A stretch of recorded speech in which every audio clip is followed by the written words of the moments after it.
Listen carefully and answer questions 1 to 6. Hello, Robert Gladwell speaking. Oh, hi. My name's Chloe Martin. Well, I've just moved to the area and I'm keen to join a drama club. Great. We're one of the oldest drama clubs in the area, as the club started in 1957. Oh, I think I saw a picture in the newspaper the other day of some of your members being presented with a prize. Yes, the youth section did very well in a competition and won £100, which will help with their next production. We mainly do comedy plays. We get good audiences for that kind of thing. We haven't attempted a musical yet, but we might do one soon. Oh, when do you usually meet? On Tuesdays.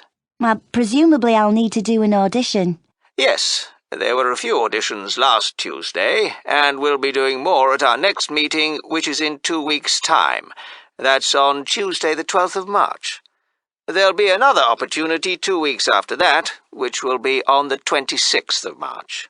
Oh, well, I can come to your next meeting, and if I don't get an acting part in a play, I'd be happy to help with something else. I've designed publicity before. Great. We're very short of people who can do that, so that would be really good. There are a lot of people who like making scenery, so we get plenty of help with that, but we haven't got enough people to do the lights at the moment. So if you think you can do that, or you have any friends who would like to, do bring them along. I'll have to think about it. So, do you meet in the theatre? We do our performances in the Manor Theatre, but we only hire that for the nights of the actual performances. We meet to rehearse every Tuesday evening in the community hall. We rent a room there. Oh, I'm not sure where that is. It's in Ashburton Road. As you're coming towards the centre, down Regent Street, you need to turn left at the crossroads. Oh, I know. There's a big car park down there, just before you get to a hotel. It's on the other side of the road from the sports centre. That's it. Now listen and answer questions 7 to 10. I haven't mentioned that we have to make a charge. Everyone pays a subscription of £180 to be a member for a year. You can pay for the whole year at once, or you can pay £15 every month. It works out the same.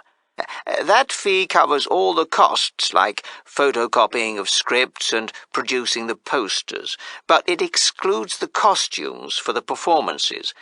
We ask people to pay for the hire of those themselves. It does mean they look after them properly, as they know they won't get their deposit back otherwise. And if you want to know more about how we run the auditions or the next play we're doing, why don't you give our secretary a ring? Oh, what's her name?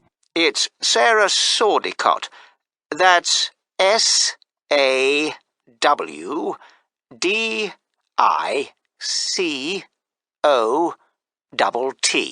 And her phone number? 07955 240063. Great. Thanks for your help. That is the end of Section 1.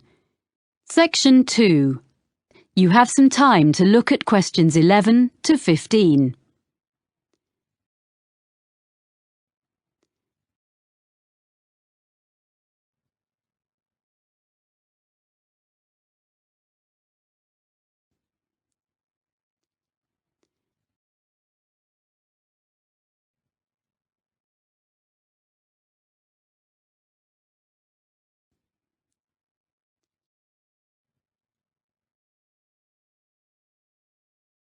This week, I'm going to talk about forward thinking and their plans for the Colville Centre. So, in recent years, people have realised how useful the arts can be within healthcare. The idea behind forward thinking is to use the arts to promote well-being. The charity develops projects for people with special needs and health problems, and also delivers training to healthcare professionals in using the arts, as well as supplying them with information and advice.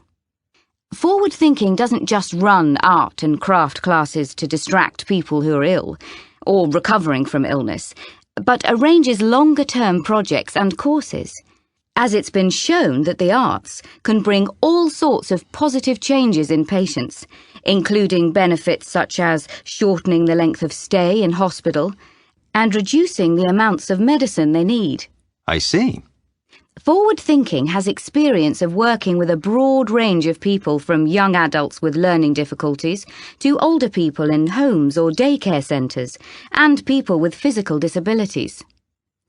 The organisation's been around since 1986, and it gradually expanded during the 1990s. Then, in the new millennium, it was decided to find a memorable name. So it's been operating as Forward Thinking for several years, in fact since 2005. It's quite a locally based charity, mainly for people in the southern part of this region, which includes all rural and urban communities outside the city of Clifton, which has its own organisation. There are, of course, some similar charities in other parts of the country, in London and so on. And what's the present fundraising in aid of? Yeah, well, the charity needs funding in order to buy the Colville Centre. This is a former village school, which was built in 1868. It was modernised and refurbished by the present owners last year, so it's ideal for art classes and for small social events, performances, seminars and so on. Forward Thinking is fundraising to purchase the building so they can use it to continue running classes and so on for the general public, and eventually also for some of the people they help. Now listen and answer questions 16 to 20.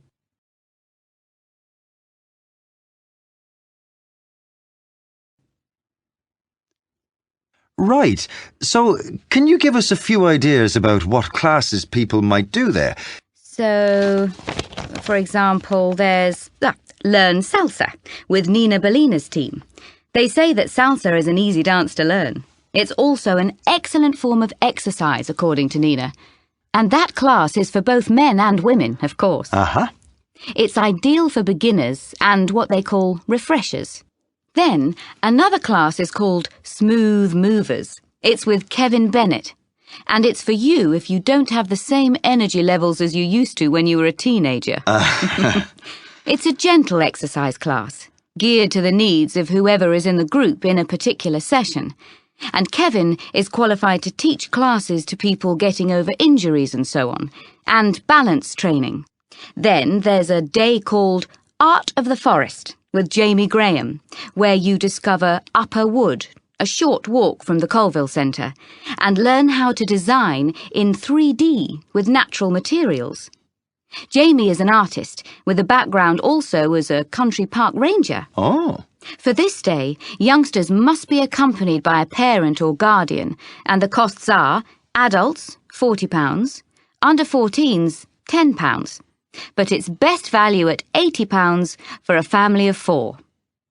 The next one is The Money Maze, and this is a series of talks by Peter O'Reilly, an independent financial advisor.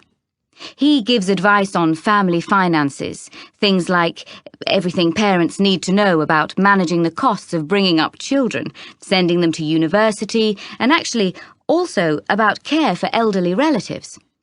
And as a final example of what's on offer, there's Make a Play. That's for 8 to 14s. Basically, what you do is write, rehearse, and perform a play in just 2 days. I gather there's lots of fun and silliness along the way. Pretty good range of activities, I think. And all raising money for a good cause. Yes. That is the end of Section 2. Section 3. First, you have some time to look at questions 21 to 26.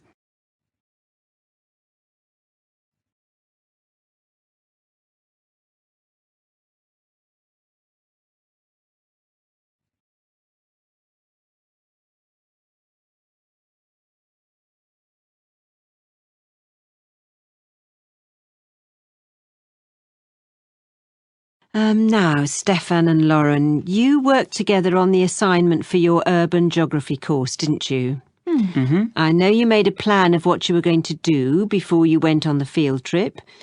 Did you stick to it? More or less. OK. So where did you start? Well, first of all, we selected one area of the city to work in. We decided on the centre. Mm-hmm. And we looked in detail at how it has been developed by doing a survey. Yeah, we did that by walking round and dividing the area into different categories, such as residential, commercial and industrial, so we could record land use. We're going to find some maps from 50 years ago and from 100 years ago so we can look at what has changed. Good. So that gives you a foundation. Mm. Then what did you do? I was interested in looking at how polluted the city was. I thought that was too general a topic and would be difficult to check. But Stefan persuaded me, and actually it was quite interesting because before we started, we assumed that a lot of the pollution problems would be caused by industry. In fact, most of the industrial development has been on the outskirts. Oh. And most pollution is caused by the traffic which passes through the city centre every day. Right. There are 5 major road junctions around the edge of the city, so we set up equipment to check the air quality on each of those 3 times on one day. In the morning and evening, which is when most journeys are made in and out of the city, and at 2:30 in the afternoon. On the same day, we went to the 2 busiest junctions in the morning and evening to calculate the traffic flow into the city. Right. We'll be able to produce some graphs from the figures we collected. Yeah. Presumably you then looked at where all these cars ended up. I thought we should look at why people were coming into the city, whether it was for employment or education or leisure activities. But Stefan thought that would be too difficult.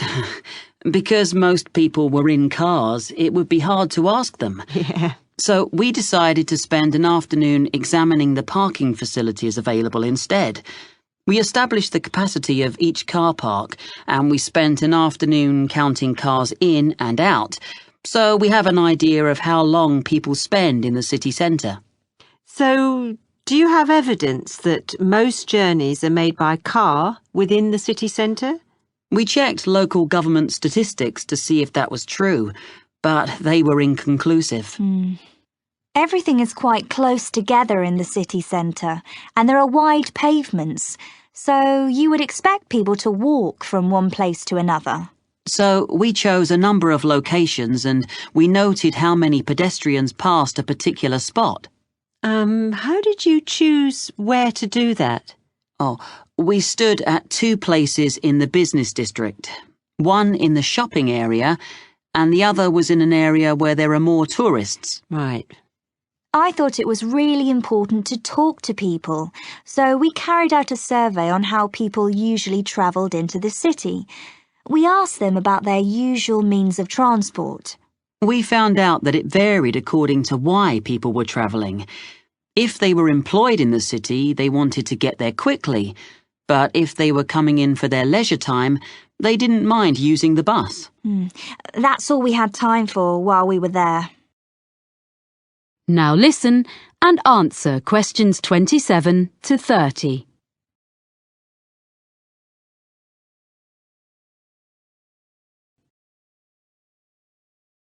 So, shall we talk about what you're going to do next and how you're going to divide the tasks up? Well, some of the information can be presented as graphs or maps. I'm quite good at the software. You'd better do that then, Lauren. I'll help you check all the statistics before you start. OK. It's good to present as much as you can visually. Is there anything else you can use as visuals? We've got a lot of photographs which we can go through. We both took them, so some will be duplicated.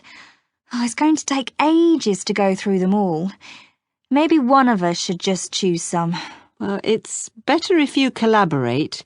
That way you'll end up with the best of what you've got. That's fine. We'll do that. And when the graphs and maps are done, you'll need to write a report, an analysis of the data. Will you do that together? I think that should be my responsibility if we're going to share the work out evenly. I can use some of Lauren's notes as well as my own. OK. And finally, you'll be presenting your project to the rest of the group in a couple of weeks' time. We thought it'd be better for Stefan to do that, as he's got more experience at that kind of thing. I would prefer to have input from both of you, as I have to do an assessment. Oh. We'll take turns then. We'll divide it into sections and talk about a few things each. Good.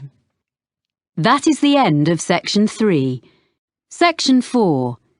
First, you have some time to look at questions 31 to 40.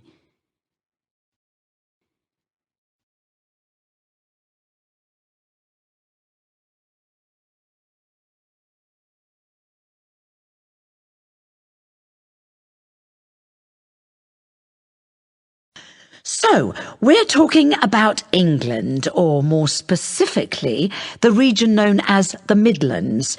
And we need to go back mainly to the 18th century and briefly even earlier to put it in a global context.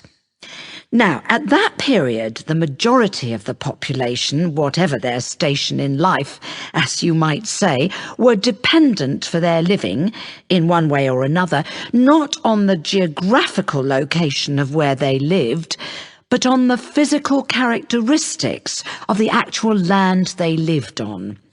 This is true whether we're talking about the aristocracy, the owners of great estates who incidentally had no snobbery about the concept of making money from all the reserves of coal or timber or stone on their rolling acres, or the farmers making a fat living from the rich soils. And besides these groups, and the less affluent ones, the deposits of iron ore and lead, the limestone and flint, and the brown and yellow clays also sustained the numerous industries in the area. There were many Midland trades, some of them indigenous, some of them not. For example, there were immigrants from France who came as early as the late 16th century, and they were producers of glass. A century later, there is plenty of evidence that the variety of trades was enormous.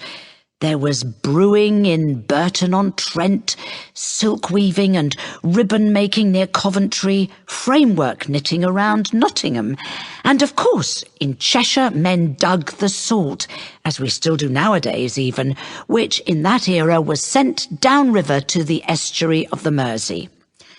Now, among these well-established trades, one of the oldest of the local crafts was pottery. For 200 years, up to the time we are concerned with, potters had been making butter pots and pitchers and patterned plates, using the clay which was plentiful in the area where they lived, in a handful of North Staffordshire villages dotted along the low hills.